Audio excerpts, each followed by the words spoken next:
Je me souviens très bien de ce jour-là, le jour où ma vie a basculé à cause d'un projet scolaire.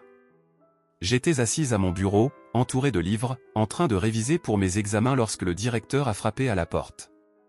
Son visage, habituellement impassible, était teinté d'une certaine gravité. Je l'ai regardé avec curiosité et une pointe d'appréhension. Pourquoi diable viendrait-il me déranger pendant que je préparais mes révisions? « Charlotte, puis-je vous parler un instant ?» a-t-il demandé. Je me suis levée, un peu réticente, mais j'ai suivi le directeur dans le couloir. L'internat était calme, presque trop silencieux.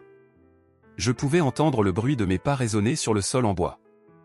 En arrivant devant son bureau, je me suis assise sur la chaise en face de lui, les mains posées sur mes genoux, en essayant de masquer mon inquiétude. « Charlotte, nous devons discuter de votre projet final. Vous savez que l'expression artistique est fondamentale dans notre programme, n'est-ce pas ?» a-t-il commencé, en ajustant ses lunettes. Je hocha la tête, impatiente de savoir ce qu'il avait en tête. « Eh bien, en raison de certaines circonstances, vous devrez travailler en partenariat avec Amélie. » À l'instant même où il a prononcé le nom d'Amélie, une vague de dégoût m'a envahi. Amélie. La rebelle du internat, celle qui ne se souciait guère des règles et qui semblait prendre un plaisir sadique à défier l'autorité. Mon cœur s'est mis à battre plus vite, et je me suis forcé à garder un visage impassible. Mais, monsieur, il y a sûrement d'autres options. Je n'ai pas besoin de travailler avec elle. J'ai tenté de plaider ma cause, la voix un peu plus ferme que je ne l'aurais souhaité. Il a soupiré, visiblement exaspéré. Charlotte, ce n'est pas une question de choix. C'est un exercice d'équipe, et vous devez apprendre à collaborer avec différentes personnalités. Je n'arrivais pas à croire ce que j'entendais. Je m'étais toujours distingué par ma diligence et ma discipline, et maintenant on me demandait de m'associer à la dernière personne avec qui je voudrais être. Un frisson d'irritation m'a parcouru. Très bien, monsieur. Je vais faire de mon mieux, ai-je dit, bien que je ne pense pas un mot de ce que je venais de dire. Je suis sorti de son bureau, mon esprit en ébullition. Pourquoi moi? Pourquoi maintenant? La colère montait en moi à mesure que je marchais dans le couloir. Amélie, avec sa désinvolture et son manque de respect pour les règles, allait rendre ce projet insupportable. Je le savais. Quand je l'ai vue pour la première fois après cette annonce, elle était assise sur une des marches menant à l'entrée de l'internat, en train de griffonner quelque chose dans un carnet. Le soleil se couchait derrière elle, créant une silhouette presque artistique, mais je ne pouvais pas me laisser distraire par cela. Je suis allé droit au but. « Amélie, nous devons parler de notre projet », ai-je déclaré, essayant de garder un ton neutre. Elle a levé les yeux, un sourire sarcastique se dessinant sur son visage. « Ah, si ce n'est pas la petite Miss Parfaite. Qu'est-ce que tu veux? Que je te fasse un plan ?» Je l'ai dévisagé, choqué par son attitude. « Écoute, je ne suis pas ici pour jouer. Nous avons un projet à réaliser, et je préfère que nous le fassions sérieusement. » « Sérieusement? Comme si tu savais ce que c'est, a-t-elle répliqué, ses yeux brillants de défi. Tu veux tout contrôler, Charlotte. C'est ça le problème. J'ai serré les poings pour ne pas céder à la colère. Je ne veux pas contrôler, je veux juste que nous réussissions. Elle a éclaté de rire. Réussir? Et qui décide de ce que signifie réussir, hein? Toi, avec tes petites notes parfaites? Je ne savais pas quoi répondre. Chaque mot qu'elle prononçait me touchait. Je voulais lui hurler que je n'étais pas juste une élève modèle, mais je savais que cela ne mènerait à rien.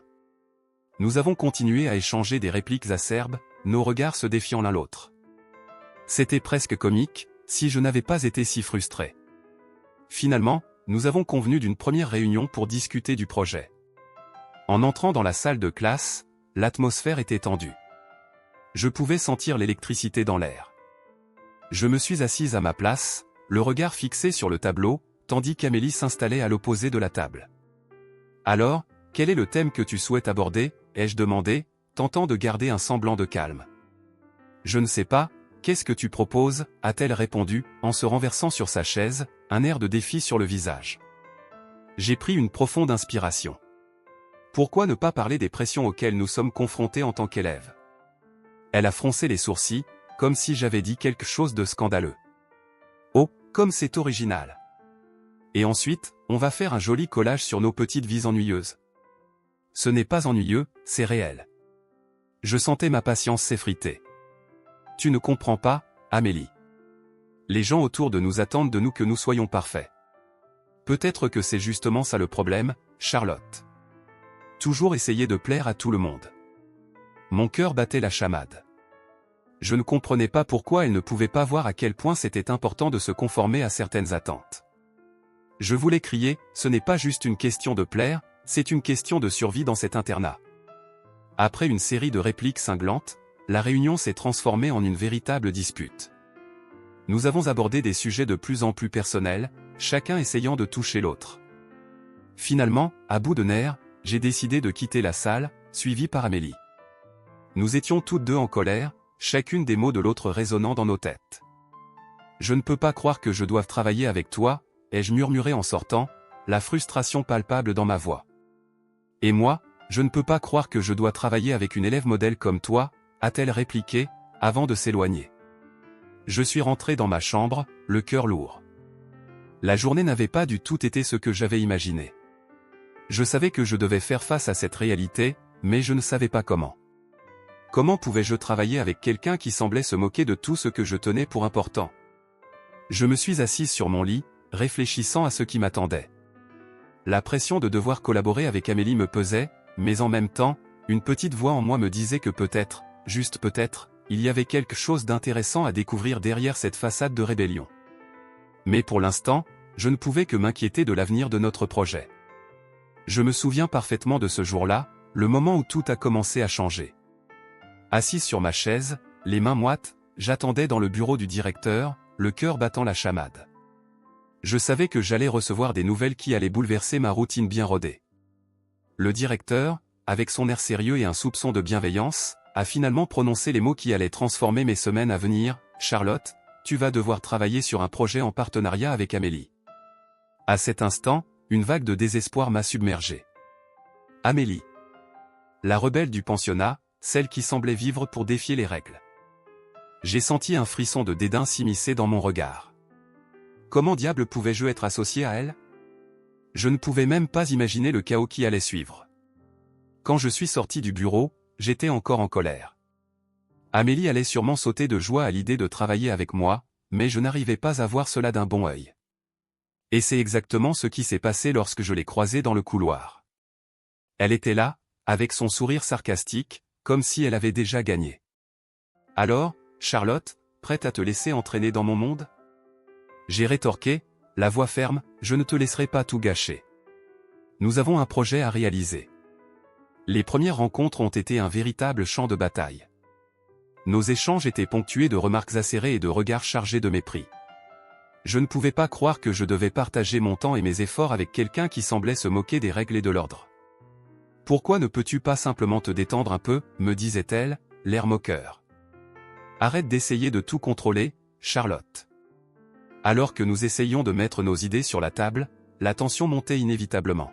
« Je pense que nous devrions parler des attentes imposées par nos parents », ai-je proposé, espérant trouver un terrain d'entente.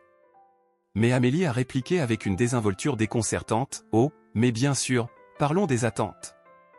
Peut-être que cela t'aidera à te débarrasser de ta petite image parfaite. » Je ne pouvais pas supporter son ton désinvolte. Nous étions dans une impasse, et à chaque mot échangé, je sentais la colère monter.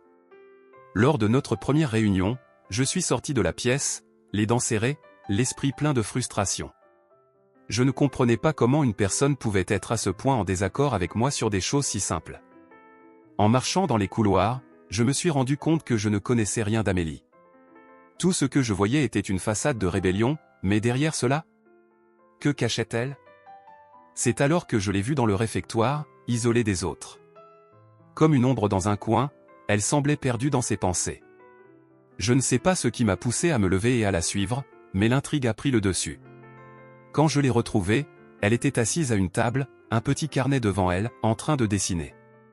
C'était une scène que je n'aurais jamais imaginée. « Qu'est-ce que tu fais ?» ai-je demandé, m'avançant prudemment. Elle a sursauté, fermant rapidement son carnet. « Rien, juste un passe-temps » a-t-elle murmuré, mais je pouvais voir une lueur de passion dans ses yeux. « Laisse-moi voir » ai-je insisté, me penchant vers elle. Elle a hésité, mais finalement a rouvert le carnet, révélant des esquisses vibrantes, pleines de vie et d'émotion. Je dessine. C'est ma façon de m'évader. C'était un côté d'Amélie que je n'avais jamais envisagé. Derrière le masque de la rébellion se cachait une artiste, quelqu'un qui ressentait profondément les choses. C'est magnifique, ai-je admis, touché par la beauté de ses dessins. Amélie a détourné le regard, visiblement surprise par mon compliment. Je ne le fais pas pour plaire aux autres, a-t-elle dit, la voix presque un murmure. Mon père veut que je sois quelqu'un d'autre. Un frisson a parcouru mon échine à cette révélation. J'avais toujours vu Amélie comme une insoumise, mais elle était aussi une victime des attentes, tout comme moi. Un silence a régné entre nous, et j'ai senti que quelque chose avait changé. Je ne savais pas quoi dire, mais cette vulnérabilité qu'elle montrait m'a touché. Je comprends un peu ce que tu ressens, ai-je finalement avoué. J'ai perdu ma mère récemment. C'est difficile de vivre avec cette douleur et de devoir continuer à sourire devant tout le monde. À ce moment-là, j'ai vu les yeux d'Amélie s'adoucir. Elle a relâché sa tension, et pour la première fois, j'ai senti que nous étions sur la même longueur d'onde. C'est étrange, n'est-ce pas, a-t-elle dit. On se bat contre le monde, mais au fond, on a toutes les deux nos blessures. Nous avons continué à discuter, à partager nos peurs et nos désirs. Ce n'était pas la conversation que j'avais imaginé avoir avec Amélie. C'était un échange sincère, une connexion qui nous a rapprochés. Je commençais à voir au-delà de la façade qu'elle avait construite, et je me demandais si, peut-être, je pourrais aussi lui faire confiance. À partir de ce moment-là, tout a changé. Je ne voyais plus Amélie comme simplement la rebelle du pensionnat, mais comme quelqu'un qui luttait pour s'affirmer. Nous avons commencé à nous rencontrer plus souvent, à discuter de nos projets, à mêler nos idées. Chaque rencontre était marquée par un mélange de tension et de rire, et lentement mais sûrement, une amitié commençait à se dessiner entre nous. Je n'aurais jamais cru que derrière le masque de la révolte se cachait une âme si sensible, tout comme je ne pensais pas que ma propre douleur pourrait me rapprocher de quelqu'un que je considérais auparavant comme une rivale. Ce que je pensais être un projet forcé s'est transformé en quelque chose de bien plus précieux, une connexion authentique, une compréhension mutuelle qui nous a permis de grandir ensemble. Je me souviens encore du jour où tout a commencé. C'était un matin ordinaire, ou du moins, je le pensais. En entrant dans le bureau du directeur, une anxiété sourde m'envahissait. Je savais que mes résultats scolaires étaient irréprochables, mais je n'avais jamais imaginé que cela me mènerait à un projet en partenariat avec Amélie. La réputation de celle-ci me précédait, la rebelle du pensionnat, celle qui défiait les règles, qui ne se souciait guère des attentes des professeurs et des parents. « Charlotte, je pense que tu es la candidate idéale pour ce projet », avait déclaré le directeur, avec sa voix autoritaire. J'avais tenté de cacher mon dédain, mais il était évident que je n'étais pas ravi. « Mais, monsieur, Amélie, avais-je protesté, la réticence se lisant sur mon visage. Pensez à l'opportunité d'apprendre d'elle, avait-il ajouté, comme si cela pouvait apaiser ma frustration. Je suis sorti de son bureau avec un mélange d'agacement et de curiosité. Amélie. Je l'avais toujours vue comme une sorte d'antithèse de tout ce que je représentais. Alors que je m'efforçais de respecter les règles et d'exceller, elle semblait vivre dans un monde de liberté insouciante. Le lendemain, lorsque j'ai rencontré Amélie pour discuter du projet, l'atmosphère était tendue. Alors, la petite fille modèle, prête à travailler avec moi, avait-elle lancé, son ton plein de sarcasme. Je l'avais regardée, les bras croisés, et j'ai répliqué, « Je ne suis pas ici pour jouer à tes jeux, Amélie. Je veux que ce projet soit un succès. » Les échanges se sont envenimés. Nos regards se croisaient avec un mépris palpable, chaque mot était une flèche. « Peut-être que si tu étais un peu moins contrôlante, nous pourrions avancer, » avait-elle rétorqué, un sourire moqueur sur le visage. « Contrôlante ? Je suis simplement organisée, » avais-je répondu, ma voix tremblant légèrement. Nous avions rapidement atteint un point de non-retour. Nos discussions devenaient des disputes, et finalement, j'avais quitté la salle, le cœur battant de colère. C'était alors que j'ai commencé à m'interroger sur la véritable nature de notre rivalité. Pourquoi cette animosité si intense ? Je ne pouvais pas m'empêcher de penser que, sous cette façade de rebelle, Amélie cachait peut-être des blessures semblables aux miennes. Un jour, alors que je mangeais au réfectoire, je l'ai vue s'éloigner du groupe. Un élan de curiosité m'a poussé à la suivre. Je l'ai trouvée assise à l'écart, un carnet de croquis sur les genoux, un crayon à la main. Elle dessinait avec une concentration intense, comme si le monde autour d'elle n'existait pas. « Qu'est-ce que tu fais ?» ai-je demandé, tentant de cacher mon étonnement. « Elle a levé les yeux, surprise, puis a refermé son carnet avec un geste brusque. Comme si ça t'intéressait, a-t-elle lancé, mais quelque chose dans sa voix trahissait une vulnérabilité. En fait, ça m'intéresse, ai-je insisté, me rapprochant doucement. Je ne savais pas que tu dessinais. Elle a semblé hésiter un instant, puis, à ma grande surprise, a commencé à parler de sa passion pour l'art. C'est la seule chose qui me permet de m'échapper des attentes de mon père. Il veut que je sois parfaite, mais... Sa voix s'est éteinte, et j'ai vu une lueur de douleur dans ses yeux. Je comprends, ai-je murmuré, mes propres souvenirs refaisant surface. J'ai perdu ma mère récemment. C'est difficile de vivre avec cette pression. La connexion entre nous s'est instaurée silencieusement, comme des fils invisibles qui nous liaient. Nous avons passé des heures à discuter, à révéler nos peurs et nos désirs. Amélie m'a parlé de son rêve de devenir artiste, de la manière dont elle se sentait emprisonnée par son père, qui ne voyait en elle qu'une prolongation de ses propres ambitions. Mes propres luttes, bien que différentes, résonnaient avec les siennes. Lorsque nous nous sommes réunis à nouveau pour travailler sur le projet, il y avait une nouvelle atmosphère. Je me sentais plus ouverte, prête à écouter. Que dirais-tu d'utiliser l'art comme moyen d'expression pour notre projet, ai-je proposé, avec un enthousiasme renouvelé. Amélie a souri, un sourire sincère qui illuminait son visage.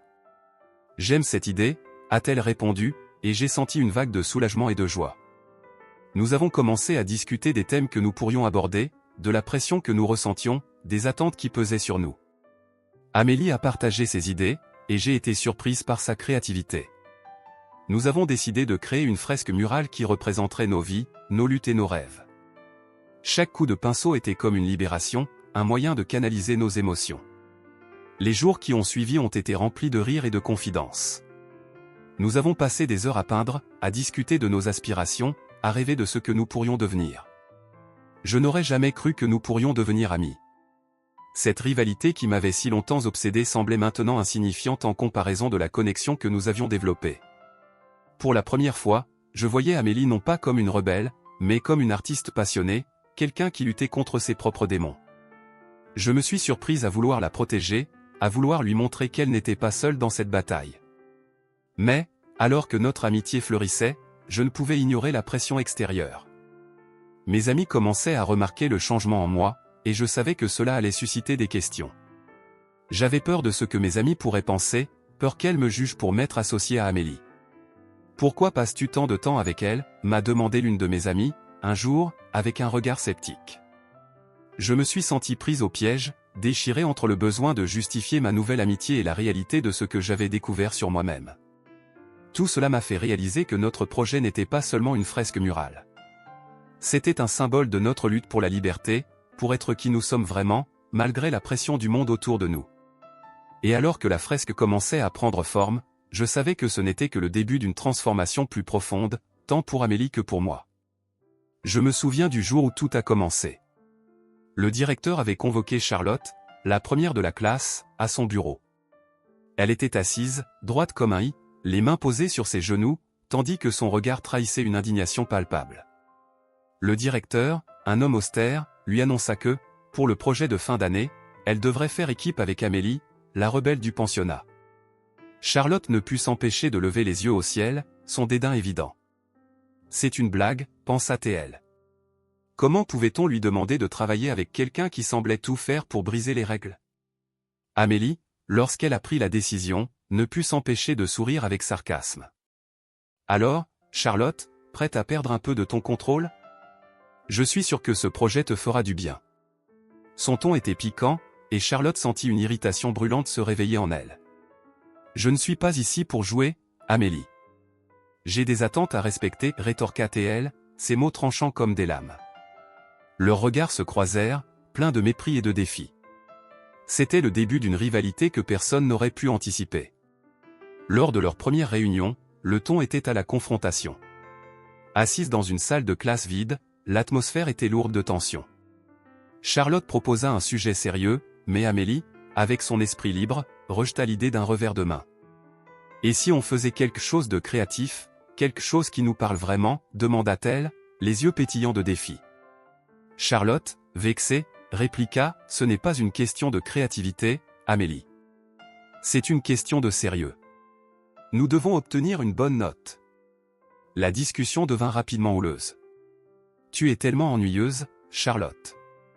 Pourquoi as-tu toujours besoin de tout contrôler, demanda Amélie, exaspérée.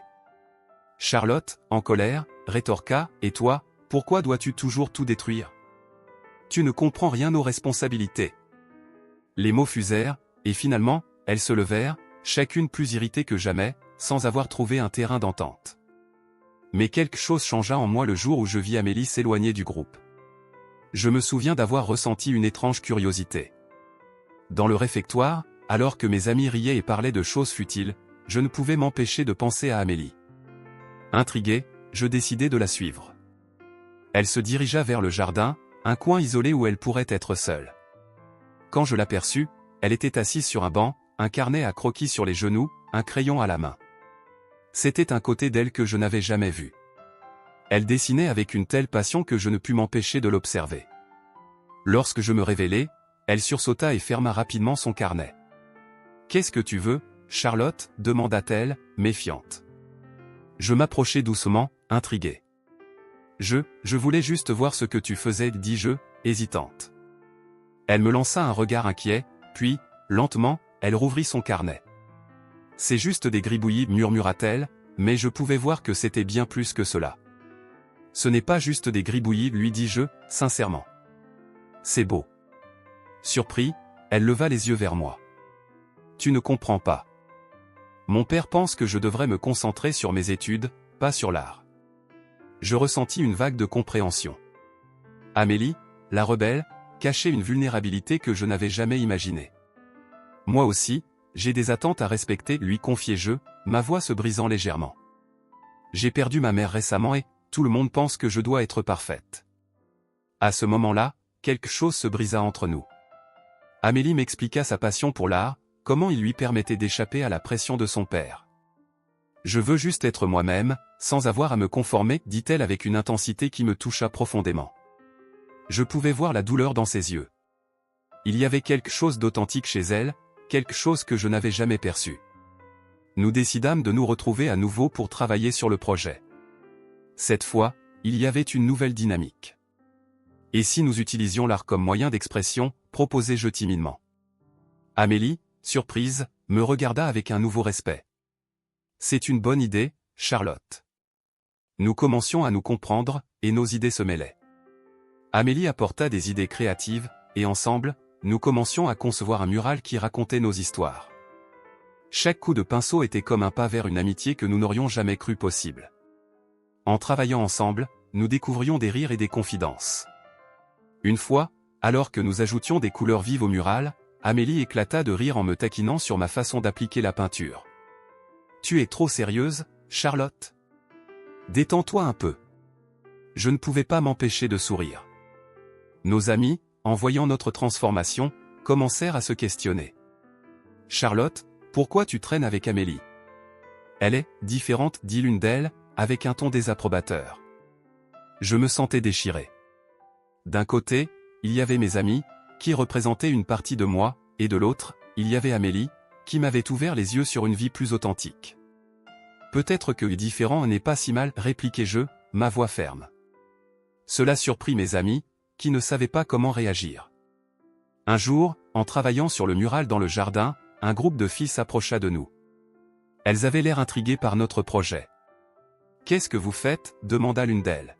« Nous créons un mural qui représente nos luttes » répondit Amélie avec passion.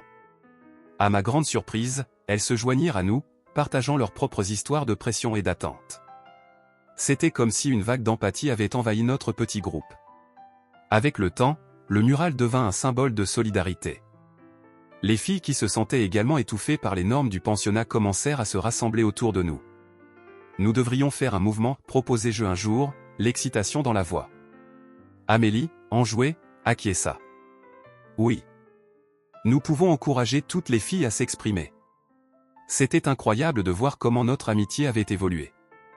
Nous étions passés de rival à leader d'un mouvement qui remettait en question les attentes et encourageait l'expression personnelle. Charlotte et Amélie, autrefois opposées, étaient désormais unies dans une quête pour changer la culture de notre internat. Mais au fond de moi, je savais que cette nouvelle amitié serait mise à l'épreuve. les conflits internes commençaient à surgir. Alors que nos camarades de classe nous soutenaient, je ressentais la pression de mes anciennes amies. « Charlotte, qu'est-ce qui t'arrive ?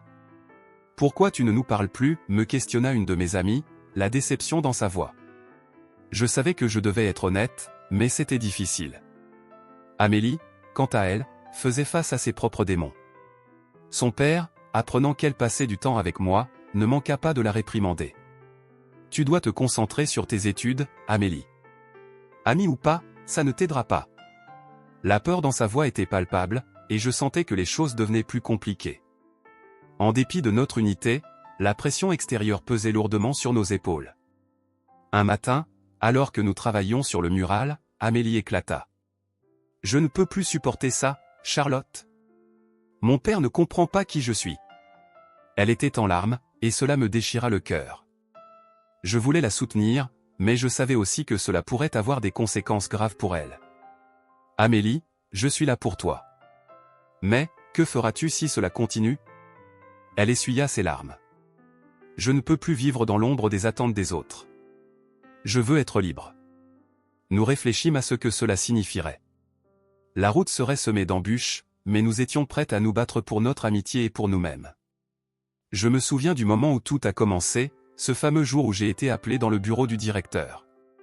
En entrant dans cette pièce austère, j'ai ressenti un frisson d'angoisse.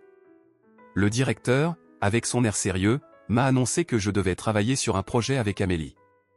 Je n'ai pas pu m'empêcher de lever les yeux au ciel.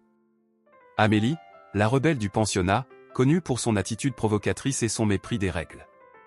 Mon cœur battait la chamade à l'idée de devoir partager ce projet avec elle. « Charlotte, je sais que ce n'est pas ce que tu avais prévu, mais je pense que cela peut être bénéfique pour toutes les deux, » a-t-il dit, me regardant avec une certaine insistance. J'ai hoché la tête, mais à l'intérieur, je bouillonnais. Comment pouvais-je travailler avec quelqu'un qui ne respecte aucune norme, qui semble se moquer de tout ce que je considère important? En sortant du bureau, j'ai croisé Amélie dans le couloir. Elle m'a regardé avec un sourire sarcastique. Alors, la petite parfaite, prête à être ma partenaire de projet, a-t-elle lancé, un éclat malicieux dans les yeux. « Je ne sais pas si je peux appeler ça un partenariat, » ai-je répliqué, ma voix trahissant mon dédain. « J'ai des standards, tu sais. Nous avons convenu d'une première réunion pour discuter du projet. » Je n'étais pas vraiment enthousiaste, mais j'étais déterminé à le rendre aussi bon que possible, malgré ma partenaire. La salle était remplie d'une tension palpable lorsque nous nous sommes assises à la table. Amélie, avec son air désinvolte, feuilletait un magazine en attendant que je prenne la parole. « Écoute, Amélie, je pense qu'il serait mieux de choisir un sujet qui a du poids. Quelque chose qui pourrait vraiment marquer les esprits, » ai-je dit, essayant de garder un ton neutre. « Oh, tu veux dire quelque chose qui plaira au professeur » a-t-elle rétorqué, un sourire ironique sur les lèvres. « Et si on parlait de la pression des attentes, par exemple ? C'est exactement ce dont je parle. Mais je pensais à quelque chose de plus structuré. » « Structuré ? Comme une prison, tu veux dire » a-t-elle répliqué, ses yeux lançant des éclairs. L'argument a pris de l'ampleur, et avant que je ne m'en rende compte, nous étions toutes les deux debout, les voix élevées, défiant nos propres limites. À la fin, nous sommes sortis de la salle, chacune plus irritée que jamais. J'étais frustré, et je me suis demandé comment j'allais trouver un moyen de travailler avec elle. Les jours ont passé, et je n'ai pas pu m'empêcher de penser à notre première rencontre. Je l'ai observée de loin, dans le réfectoire, alors qu'elle se tenait à l'écart des autres. Intrigué, j'ai décidé de la suivre. C'était étrange de la voir, loin de son attitude rebelle, plongée dans un monde qui semblait lui appartenir. Elle était assise à une table, un carnet de croquis devant elle, les crayons éparpillés autour. « Qu'est-ce que tu fais ?» ai-je demandé, hésitante. Elle a levé les yeux, surprise, mais je pouvais voir une lueur de défi dans son regard. « Dessiner. C'est ce que je fais. Tu peux partir si ça t'ennuie. »« Non, je voulais juste voir, » ai-je murmuré, me sentant soudainement vulnérable moi-même. La résistance d'Amélie s'estompa lentement alors qu'elle se mettait à parler de sa passion pour l'art. « C'est le seul endroit où je peux être moi-même. Mon père ne comprend pas. Il veut que je sois parfaite, qu'il suive ses pas. » Je l'écoutais, fasciné par cette facette d'elle que je n'avais jamais imaginée. Elle était bien plus qu'une rebelle. Il y avait une douleur, une lutte, et pour la première fois, je me suis senti connecté à elle. Je sais ce que c'est de vivre sous la pression des attentes, ai-je fini par dire, ma voix à peine audible. J'ai perdu ma mère récemment, et parfois, je me sens perdu, comme si je devais toujours prouver ma valeur. Amélie m'a regardé, ses yeux s'adoucissant. Je suis désolé. Je ne savais pas, nous avons partagé nos histoires, et ce moment de vulnérabilité a ouvert une porte entre nous. Je n'étais plus juste Charlotte, l'élève modèle. J'étais une fille qui avait souffert, tout comme elle. Cela a changé quelque chose en moi. Je savais que je voulais lui donner une chance, malgré nos différences. Lors de notre prochaine réunion, je suis arrivé avec une nouvelle perspective. Je lui ai proposé d'utiliser l'art comme moyen de communication pour notre projet. Elle a semblé surprise, mais je pouvais voir une étincelle d'intérêt dans ses yeux. « Tu veux vraiment que je dessine ?» Pour le projet, a-t-elle demandé, un sourire commençant à se former.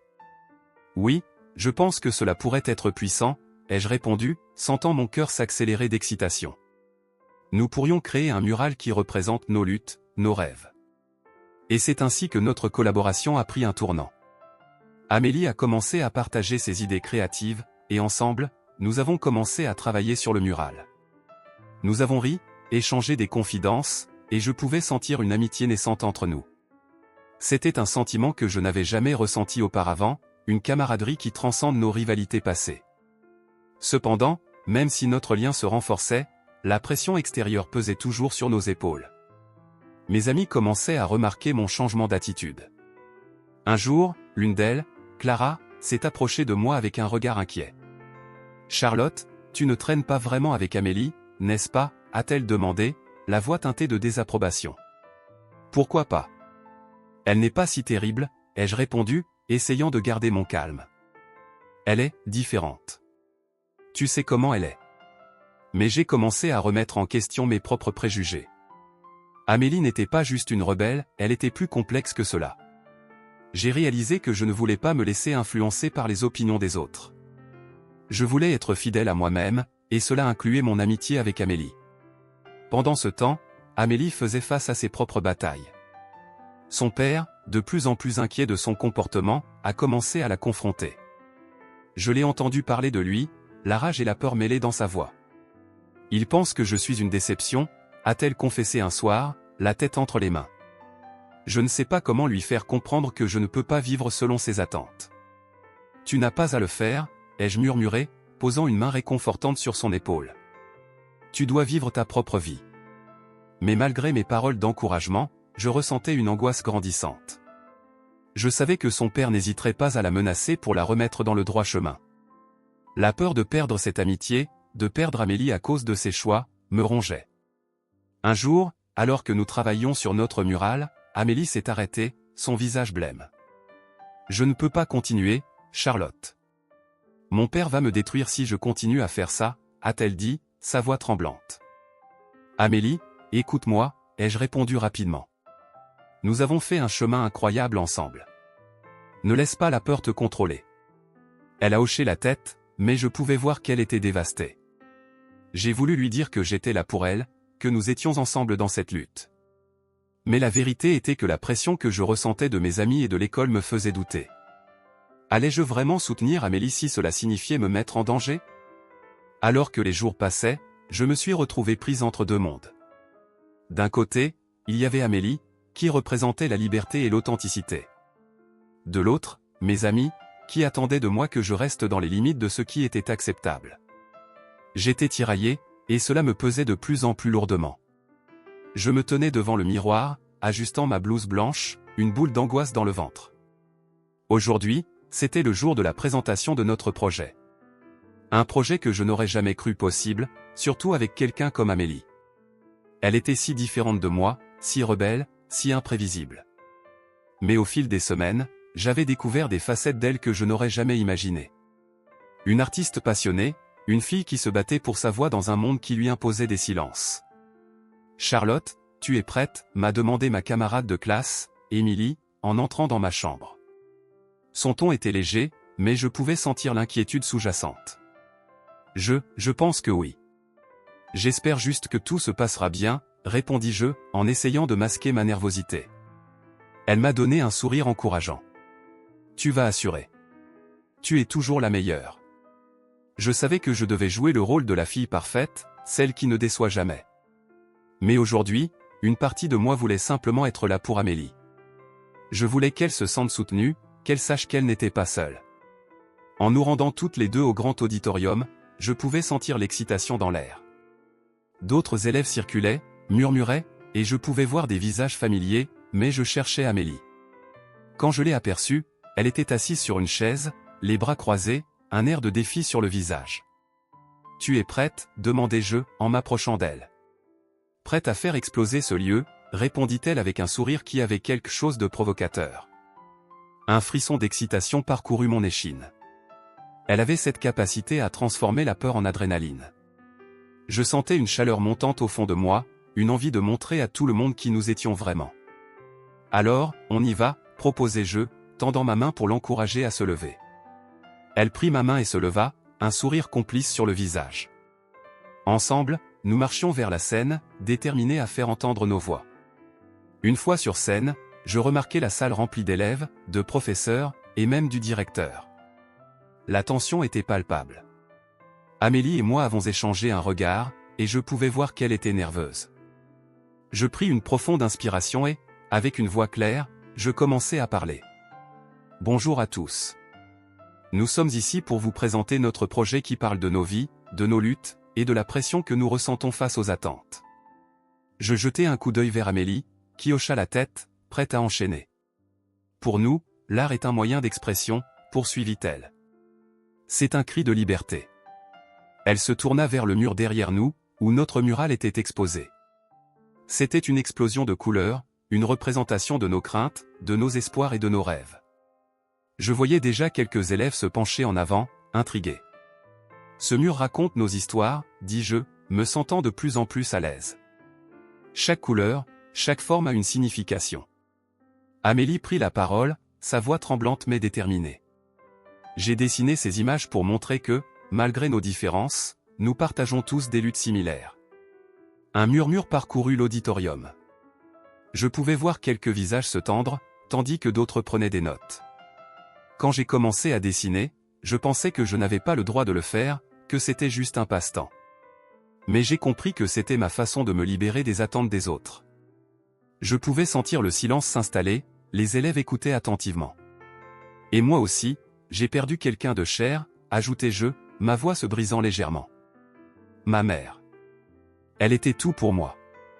Et j'ai réalisé que je ne peux pas vivre dans l'ombre de ses attentes. Je dois être moi-même. Les larmes me montèrent aux yeux, mais je continuai. Ce mural représente notre quête d'identité, notre lutte pour être qui nous sommes vraiment, indépendamment de ce que les autres pensent. Amélie me lança un regard plein de soutien. Nous ne sommes pas seuls dans cette lutte. Nous sommes ici pour vous dire que vous pouvez vous exprimer, que vous pouvez être vous-même sans avoir peur. À ce moment-là, je vis une élève au fond de la salle lever la main. Je ressens la même chose, dit-elle timidement. J'ai toujours eu peur de montrer qui je suis.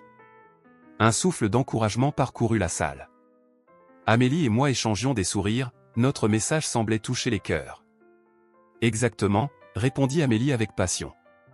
Nous avons le droit de nous exprimer. Ce mural est notre façon de revendiquer notre place. La présentation se poursuivit et, avec chaque mot prononcé, je sentais une connexion grandissante avec mes camarades. Nous étions toutes là, réunies par nos luttes communes. Lorsque nous terminâmes notre présentation, une vague d'applaudissements retentit dans la salle. Je pouvais voir des visages souriants, des élèves touchés par notre histoire. Amélie et moi, nous nous regardâmes, les yeux brillants d'émotion. On a réussi, chuchotai-je, encore sous le choc de ce moment. Oui, répondit-elle avec un sourire radieux. Mais ce n'est pas fini. Nous descendîmes de la scène, nos cœurs battant la chamade, mais alors qu'un sentiment d'accomplissement nous envahissait, mon portable vibra dans ma poche. Je le sortis et vis le nom de mon père s'afficher à l'écran. Mon cœur se serra. Oh non, murmurai-je, sentant une vague de panique m'envahir. Amélie remarqua mon changement d'humeur. Qu'est-ce qui se passe? C'est mon père. Je dois répondre. Je pris une profonde inspiration et acceptai l'appel. Allô, dis-je, ma voix tremblante. Charlotte, où es-tu ? Demanda-t-il d'une voix autoritaire. Tu devrais être à l'école. Quel est ce cirque que je viens de voir ? Un mural ? Qu'est-ce que ça veut dire ? Je pouvais sentir la pression monter en moi. C'est un projet scolaire, papa. Je voulais juste m'exprimer. S'exprimer ? Tu ne comprends pas que cela peut avoir des conséquences ? Je fermai les yeux, sentant une colère sourde monter. Amélie s'approcha de moi, son regard plein de soutien. Je dois y aller, dis-je finalement, raccrochant sans attendre sa réponse. Qu'est-ce qui se passe ? Demanda Amélie, son ton sérieux. Mon père, il ne comprend pas. Il ne comprend jamais. Amélie me prit par les épaules, me regardant droit dans les yeux. Tu n'es pas seul. Je suis là. Nous avons fait quelque chose de grand aujourd'hui. Ne laisse pas les autres te rabaisser. Je hochai la tête, mais une angoisse persistait dans mon cœur. La peur de décevoir mes parents, de perdre leur approbation, me hantait. Mais en regardant Amélie, je me rendis compte que j'avais le choix. Oui, tu as raison, dis-je finalement, retrouvant un peu de ma détermination. Nous avons fait quelque chose d'extraordinaire. Mais alors, un frisson d'appréhension parcourut mon échine. Je savais que ce n'était que le début. Le vrai défi, celui qui nous attendait, était encore à venir. Je me tenais là, dans le hall du dortoir, le cœur battant la chamade. La tension était à son comble. Amélie et moi avions passé tant de temps à travailler sur notre projet, à créer ce mural qui représentait non seulement nos luttes, mais aussi nos espoirs. Nous avions réussi à construire une amitié là où il n'y avait que rivalité et méfiance. Mais tout cela était sur le point de s'effondrer. J'avais entendu la sonnerie de son téléphone, et je savais que c'était son père. Le regard qu'Amélie avait échangé avec moi avant de répondre était empreint d'appréhension. « Qu'est-ce qu'il veut encore » murmurai-je, même si je savais très bien que la réponse serait dévastatrice. Amélie fit un geste désespéré de la main, comme si elle voulait balayer mes mots. Il ne comprend rien. Il ne comprend jamais. Sa voix tremblait légèrement, et je pouvais voir la colère se mêler à la peur dans ses yeux. Elle s'éloigna un peu, se mettant à l'écart, mais je pouvais entendre les éclats de voix de son père à travers le téléphone. Je me sentais impuissante, comme si mes mots ne pouvaient rien faire pour apaiser la tempête qui se préparait. Je décidai de la suivre, ne pouvant pas la laisser seule dans ce moment critique. « Amélie, attends. » Je l'appelai doucement, mais elle ne se retourna pas. Elle s'appuyait contre un mur, le regard perdu dans le vide, comme si elle cherchait une réponse au-delà de ce que ce monde pouvait lui offrir. « Qu'est-ce qu'il te dit » demandai-je, m'approchant d'elle, cherchant à capter son attention. Elle tourna lentement la tête vers moi, ses yeux brillaient de frustration. « Il veut que je rentre à la maison. Il dit que je suis une déception, que je ne suis plus la fille qu'il a élevée. » La douleur dans sa voix était palpable. Il ne voit pas qui je suis vraiment. Je pouvais sentir la rage monter en moi contre cet homme qui ne voyait pas la beauté et la force de sa fille. « Tu n'es pas une déception, Amélie. Tu es incroyable, et ce que nous avons créé ensemble est magnifique. Oui, mais pour lui, ça ne compte pas. Il veut que je sois parfaite, que je fasse ce qu'il dit, comme une marionnette. » Elle se tourna de nouveau, sa voix se brisant. « Je ne peux plus vivre comme ça. » Je pris une profonde inspiration, cherchant le courage de lui dire ce que je ressentais. « Écoute, Amélie, tu as le droit de choisir ta propre vie. Personne ne devrait te forcer à être quelqu'un que tu n'es pas. » Elle se tourna vers moi, le regard défiant. « Tu ne comprends pas. Je ne peux pas juste le rejeter.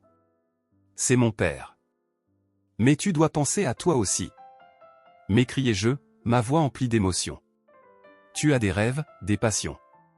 Tu es bien plus que ce qu'il veut que tu sois. » À cet instant, je vis une lueur d'hésitation dans ses yeux. Je ne sais pas si je peux le faire, Charlotte. J'ai peur de ce qu'il pourrait faire. Je m'avançai, posant ma main sur son épaule. « Tu n'es pas seule. Je suis là avec toi. Et toutes les filles du dortoir sont là aussi. Nous te soutiendrons. » Elle se laissa tomber contre le mur, les bras croisés sur sa poitrine. « Mais si je le fais, je risque de tout perdre. Mon père, ma famille. Mais qu'est-ce que tu gagnes à rester dans l'ombre ? » Insistai-je. « Pense à tout ce que nous avons accompli ensemble. Pense à ce mural. Pense à ce que cela représente pour nous toutes. » Amélie ferma les yeux un instant, comme si elle pesait chaque mot que je venais de dire. Je pouvais presque voir son esprit en ébullition, tentant de trouver le bon chemin à suivre.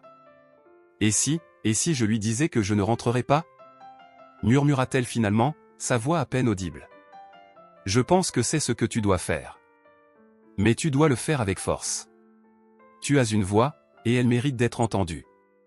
Elle rouvrit les yeux, et cette fois, je vis une détermination naissante. Oui, peut-être que tu as raison. Je ne peux pas continuer à vivre dans la peur. Je lui souris, encouragé par son changement d'attitude. Oui, tu peux le faire.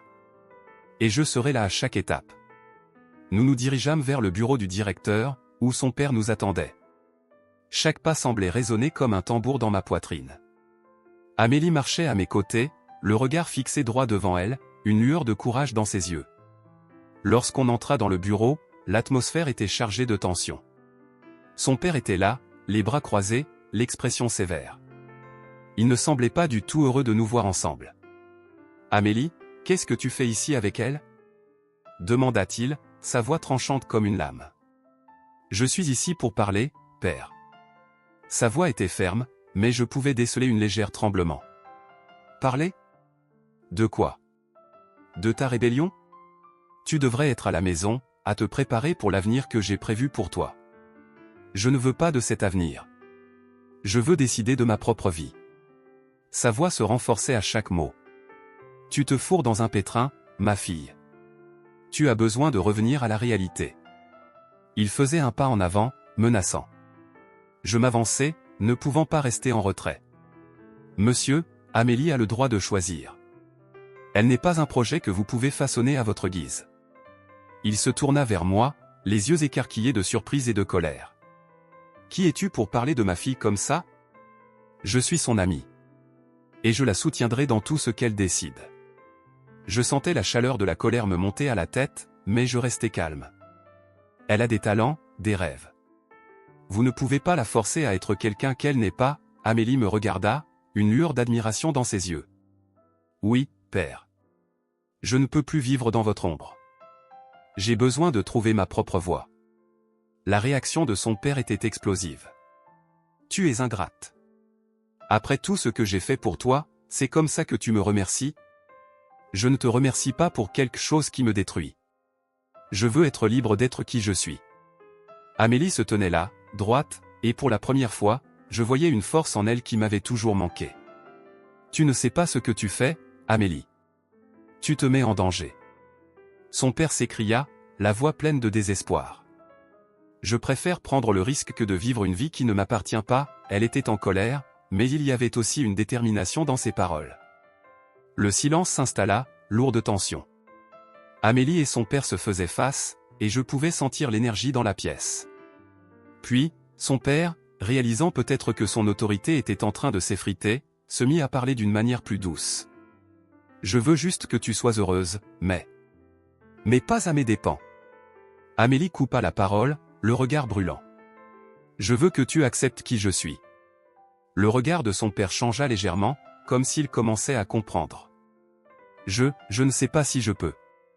Peut-être que tu devrais essayer, alors. » Sa voix était ferme, mais je pouvais voir qu'elle tremblait légèrement. Nous restâmes là, dans ce silence chargé de promesses, d'incertitudes et de défis. Je réalisais que ce moment était déterminant, non seulement pour Amélie, mais aussi pour moi. Nous étions là, ensemble, prêts à nous battre pour notre liberté, pour notre amitié, pour nous-mêmes. Je suis assise sur le banc du jardin, le soleil brille doucement à travers les feuilles des arbres, mais je suis perdu dans mes pensées. Charlotte est à mes côtés, son regard inquiet scrutant mon visage, cherchant une réponse que je n'ai pas encore trouvée. Nous venons de terminer notre projet, un mural qui représente nos luttes et nos espoirs, mais je sens que ma propre bataille est loin d'être terminée.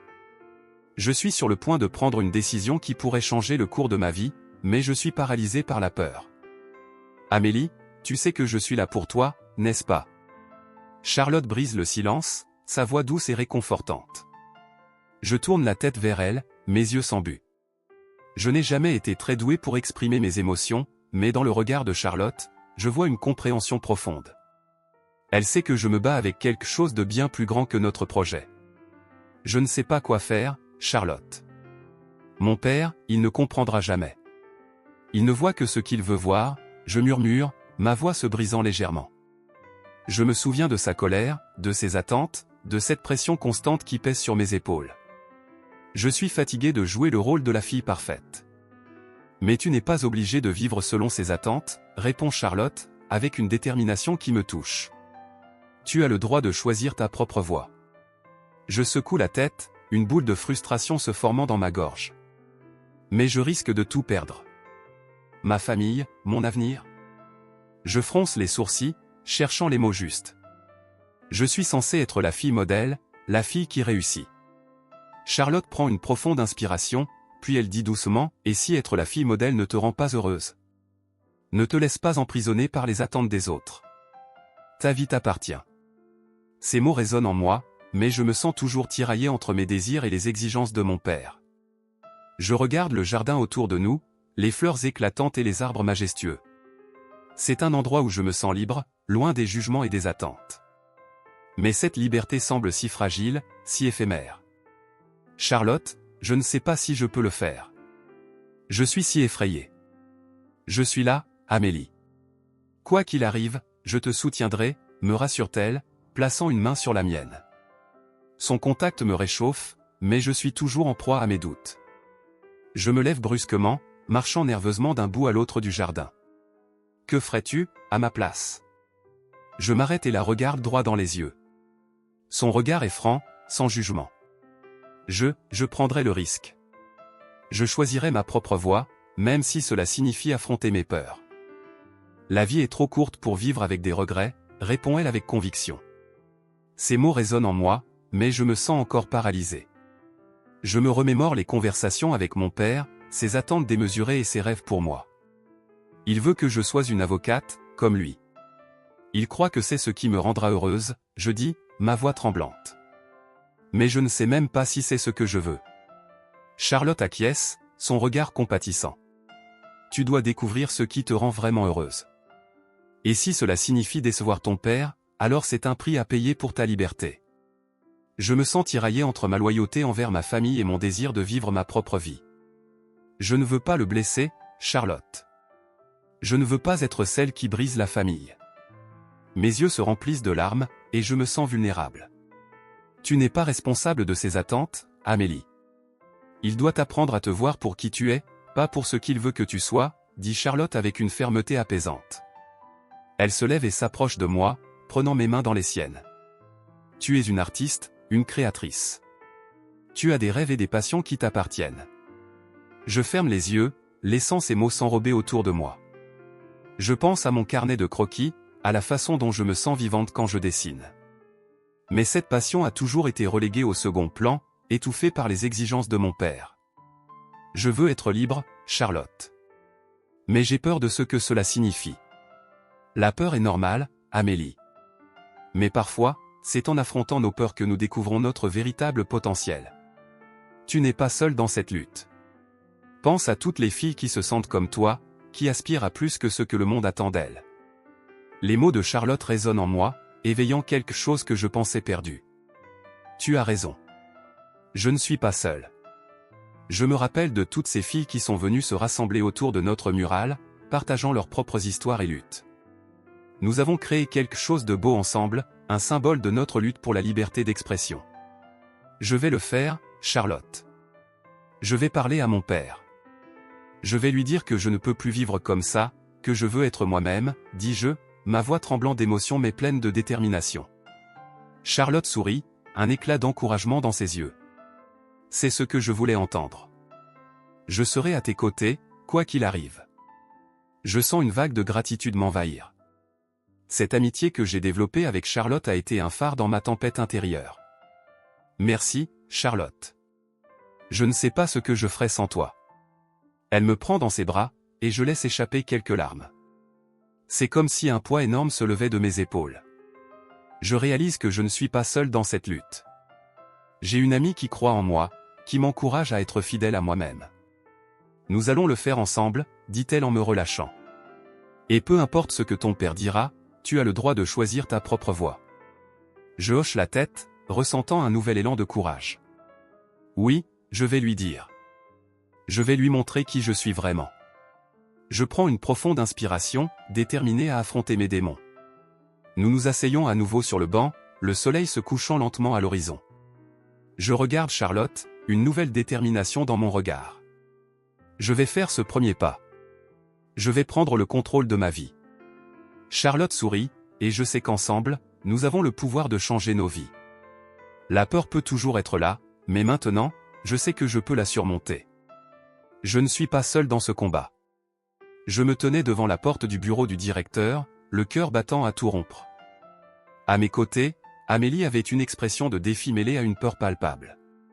Nous savions toutes les deux que ce moment allait déterminer non seulement son avenir, mais aussi la nature de notre amitié, qui avait pris une tournure si inattendue ces dernières semaines. Nous avions travaillé si dur sur notre projet, mais maintenant, tout cela semblait insignifiant comparé à la confrontation qui nous attendait. Je poussai la porte, et nous entrâmes dans la pièce. Le directeur était assis derrière son bureau, et en face de lui, le visage sévère et fermé, se tenait le père d'Amélie. Son regard était glacial, et je pouvais sentir la tension dans l'air. Je pris une profonde inspiration, me demandant si j'étais prête à soutenir Amélie face à cet homme qui ne voyait en elle qu'un prolongement de ses propres ambitions. « Amélie, Charlotte, asseyez-vous », ordonna le directeur d'une voix ferme. Nous prîmes place, et je lançai un regard réconfortant à Amélie, qui semblait prête à exploser. « Votre projet, » commença le directeur, « a suscité beaucoup d'intérêt, mais il semble que certaines choses nécessitent des éclaircissements. » Il se tourna vers le père d'Amélie. « Monsieur, je pense qu'il est important que vous compreniez ce que votre fille essaie d'accomplir ici. Elle essaie de se rebeller, voilà ce qu'elle fait, » s'exclama son père, la voix pleine de mépris. « Amélie, tu es ici pour apprendre, pas pour te livrer à des frivolités. Je ne comprends pas pourquoi tu te laisses influencer par cette. » Il me désigna avec un mouvement de la main, comme si j'étais une simple mouche dérangeante. Cette Charlotte. Je me sentais piqué par ces mots, mais je restais silencieuse. Je savais que chaque mot que je prononcerais pouvait aggraver la situation. Amélie, par contre, ne pouvait plus contenir sa colère. « Je ne me rebelle pas, papa. Je veux juste être moi-même. » La voix d'Amélie était forte, mais je pouvais voir la lutte à l'intérieur d'elle, comme si elle tentait de briser des chaînes invisibles. « Tu ne comprends pas qui je suis ni ce que je veux. Je ne suis pas un projet sur lequel tu peux mettre un label. »« Ne parle pas comme ça, » rugit son père, se levant brusquement de sa chaise. Mon cœur se serra pour Amélie. Je pouvais voir la peur dans ses yeux, mais aussi une détermination naissante. « Monsieur, » dis-je finalement, prenant la parole avec une voix que j'espérais forte et calme. Amélie a fait un excellent travail avec ce projet. Elle a des talents que vous ne semblez pas vouloir reconnaître. Le père d'Amélie me fixa avec un dédain visible. Vous n'avez aucun droit de parler de ma fille. Vous êtes son ami, mais cela ne vous donne pas le droit de vous immiscer dans ma vie familiale. Peut-être que c'est justement le problème, répliquai-je, sentant la chaleur de la colère monter en moi. Vous ne pensez pas à ce qu'elle ressent. Vous ne l'écoutez même pas, le directeur, réalisant que la situation devenait plus tendue, tenta de ramener le calme. Écoutez, je pense qu'il serait bénéfique pour nous tous d'écouter ce qu'Amélie a à dire. Amélie, pourquoi ne pas nous parler de ton projet et de ce que cela signifie pour toi? Amélie tourna la tête vers moi, cherchant du soutien. Je lui fis un signe d'encouragement. Elle inspira profondément, et je pouvais voir qu'elle rassemblait son courage. J'ai créé ce projet pour exprimer qui je suis vraiment. Dans ce monde, il y a tellement de pression pour être ce qu'on attend de nous. Mon père a des attentes, mes amis ont des attentes, et même moi, j'ai des attentes. Mais je ne veux plus vivre dans l'ombre de ces attentes.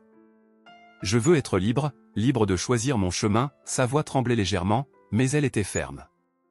Et qu'est-ce que tu sais de la liberté? Son père cracha, son regard noir comme un orage. La liberté, c'est un luxe que tu n'as pas encore compris. Tu es une adolescente, et tu as besoin de discipline. Non, papa, ce dont j'ai besoin, c'est de pouvoir faire mes propres choix, rétorqua Amélie, la voix plus forte maintenant, comme si elle se redressait, prêt à faire face à un adversaire. Je suis fatigué de vivre selon tes règles. Je veux découvrir qui je suis sans avoir peur de te décevoir. Le directeur, voyant que la tension montait, leva une main pour apaiser la situation. Je pense que nous devons écouter Amélie. Elle a le droit d'exprimer ses sentiments, même si cela est difficile à entendre pour vous. Que sais-tu de mes sentiments, répliqua le père d'Amélie, la colère dans sa voix. Je fais des sacrifices pour elle. Je lui donne tout. Et voilà comment elle me remercie? En me défiant devant tout le monde? Non, ce n'est pas ça, dit Amélie, les larmes aux yeux. Je ne conteste pas ce que tu as fait pour moi. Je te remercie même. Mais je ne peux pas vivre ma vie comme un reflet de ce que tu veux que je sois. Tu ne sais pas ce que tu dis, répliqua son père, la voix pleine d'un mélange de déception et de rage. Si tu continues sur cette voie, tu vas te perdre. Je ne pouvais plus rester silencieuse. Amélie, tu n'es pas seule. Je suis là avec toi. Je me tournai vers son père. Et je pense que vous devriez écouter ce que votre fille a à dire. Elle a besoin de votre soutien, pas de votre rejet. Quel soutien, demanda-t-il, presque sarcastique. Tu penses que je devrais la laisser faire ce qu'elle veut? Elle est encore une enfant. Peut-être que vous ne comprenez pas, dis-je, ma voix tremblante, mais déterminée. Être un parent ne signifie pas contrôler la vie de son enfant. Cela signifie les guider et les soutenir dans leur quête d'identité. Amélie a besoin de savoir que vous l'acceptez pour qui elle est. Le directeur se leva, tentant de calmer les esprits. Écoutez, il est clair que cette conversation nécessite plus de temps et de réflexion. Peut-être devrions-nous prendre un moment pour discuter des prochaines étapes. Mais Amélie, décidée, ne voulait pas se laisser faire. Non, je ne vais pas fuir cette conversation. Je suis prête à affronter cette réalité. Je ne vais pas rester silencieuse. Je suis fatiguée de cacher qui je suis. Les mots d'Amélie résonnaient dans la pièce comme un cri de guerre. Son père, bien que visiblement énervé, semblait hésitant. Je pouvais voir qu'il était pris au piège entre son autorité et la vérité que sa fille venait de dévoiler. Je ne vais pas accepter que tu te comportes ainsi, dit-il finalement, mais je pouvais déjà voir que le ton de sa voix était moins assuré. Mais je vais me comporter ainsi, répliqua Amélie, le défi dans ses yeux. Parce que c'est ma vie, et je ne vais plus laisser les autres la diriger. Le silence s'installa alors que l'atmosphère était chargée de tension. Amélie et moi échangions des regards, un mélange de peur et de détermination. Nous savions qu'un tournant se jouait ici. Chaque mot, chaque regard, chaque souffle semblait avoir un poids énorme. Je pris la main d'Amélie dans la mienne, lui offrant un soutien silencieux. Peu importe ce qui arrive, je suis là pour toi, lui murmurai-je. Elle hocha la tête, le regard fixé sur son père. Là, dans cette pièce, deux mondes s'affrontaient, celui de l'autorité et des attentes, et celui de la liberté et de l'identité. Les mots d'Amélie avaient été prononcés, et il était clair que rien ne serait jamais plus comme avant. Je suis assise dans le bureau du directeur, et le cœur bat à tout rompre. À mes côtés, Amélie semble perdue dans ses pensées, les poings serrés et une détermination farouche dans le regard. Nous avons traversé tant d'épreuves ensemble, mais rien ne peut nous préparer à ce moment précis. Son père, un homme imposant avec un air de mépris, attend de nous infliger une mise en demeure. L'atmosphère est chargée de tension, et je sens que tout peut basculer d'un instant à l'autre. Amélie, tu es une honte pour notre famille, clame son père, sa voix résonnant dans la pièce comme un coup de tonnerre. J'ai toujours su que ce lieu te corromprait. Regarde-toi, tu es devenue une version de toi-même que je ne reconnais même plus. Amélie, bien que tremblante, relève la tête, défiant son père du regard. Je ne suis pas une honte, papa. Je suis enfin moi-même. Ces mots sont puissants, et je sens une vague d'admiration m'envahir. Elle a l'air plus forte que jamais, mais je sais que derrière cette bravoure se cache une peur profonde. Tu n'as pas le droit de me juger, rétorque-t-elle, sa voix prenant un ton plus élevé. Tu ne sais rien de ce que j'ai vécu ici, de ce que j'ai découvert sur moi-même. Tu es en train de te perdre dans ces délires, répond-il, presque avec dédain. Ce n'est qu'une phase, et ton comportement est inacceptable. Je te demande de rentrer à la maison immédiatement. Je sens la colère monter en moi. Comment peut-il parler à sa propre fille de cette manière? Je prends une profonde inspiration pour rassembler mon courage avant de prendre la parole. Monsieur, je pense que vous ne comprenez pas la situation. Amélie a trouvé sa voie ici, et elle a le droit de s'exprimer. Son père se tourne vers moi, les sourcils froncés. Et vous, qui êtes-vous pour juger de ma famille? Je suis son ami, et je la défendrai coûte que coûte. Je me sens soudain très vulnérable, mais je ne peux pas reculer. Amélie n'est pas seule. Elle a des amis qui l'encouragent à être elle-même. C'est ce qu'elle mérite. Ami ou pas, tu ne peux pas comprendre ce que c'est d'être une fille de ma famille, dit-il avec un mépris palpable. À cet instant, une élève du fond de la salle lève la main. Je reconnais cette fille, elle fait partie de celles qui ont commencé à se rassembler autour de notre projet de mural. Excusez-moi, mais je pense que vous devriez écouter ce qu'Amélie a à dire. Le père d'Amélie se tourne vers elle, l'air curieux. Et qu'est-ce que tu as à dire, mon père? Elle prend une profonde inspiration, et je peux voir le tremblement de ses mains. Je veux être libre d'être qui je suis. Pas qui vous voulez que je sois. Je suis fatigué de vivre sous votre contrôle. La fille du fond de la salle, avec une voix tremblante mais résolue, s'adresse au père d'Amélie. Vous savez, mon père est ami avec vous. Et il a toujours dit que votre famille ne devrait pas contrôler la vie de vos enfants de cette manière. Si vous continuez, vous pourriez être confronté à des conséquences juridiques pour abus émotionnels. Le silence s'installe dans la pièce. Les mots de cet élève flottent dans l'air, comme un écho lointain. Amélie et moi échangeons un regard, l'incrédulité se lisant sur nos visages. Son père, apparemment déstabilisé, commence à se renfrogner. « Qu'est-ce que vous voulez dire par là ?» demande-t-il, sa voix trahissant un début d'inquiétude. « Je veux dire que vous n'avez pas le droit de traiter votre fille comme un objet, poursuit l'élève avec courage. Il existe des lois sur le bien-être des enfants, et les abus émotionnels peuvent avoir des conséquences graves. Si cela continue, je suis prête à en parler à qui de droit. » Amélie, à mes côtés, semble reprendre espoir. Je peux presque sentir son cœur s'accélérer alors qu'elle réalise que ce qu'elle vivait n'était pas normal. Vous ne pouvez pas me contrôler, papa. Je suis une personne à part entière, avec des rêves et des passions. Son père, réalisant que la situation lui échappe, commence à blêmir. Vous n'avez pas le droit de me menacer. Je suis votre père.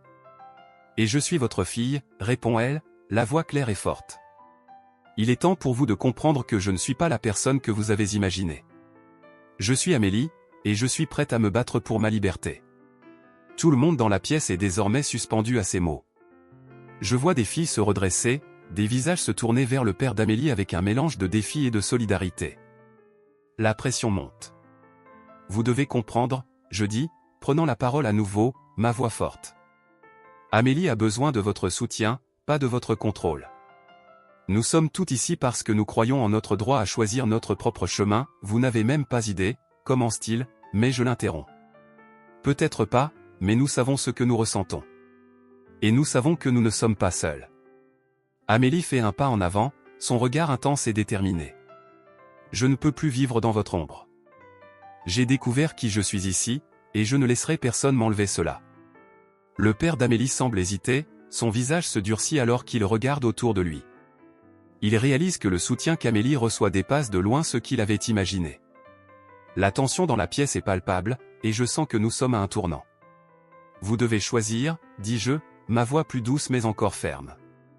Soit vous continuez à imposer vos attentes, soit vous commencez à accepter Amélie telle qu'elle est. Il se tourne alors vers moi, l'air furieux, mais je ne fléchis pas. Je vois Amélie, pleine de détermination, prête à affronter ce qui vient. Vous n'avez pas à avoir peur, je murmure à Amélie, qui me lance un sourire reconnaissant. À cet instant, je sens que nous avons toutes les deux gagné quelque chose de précieux.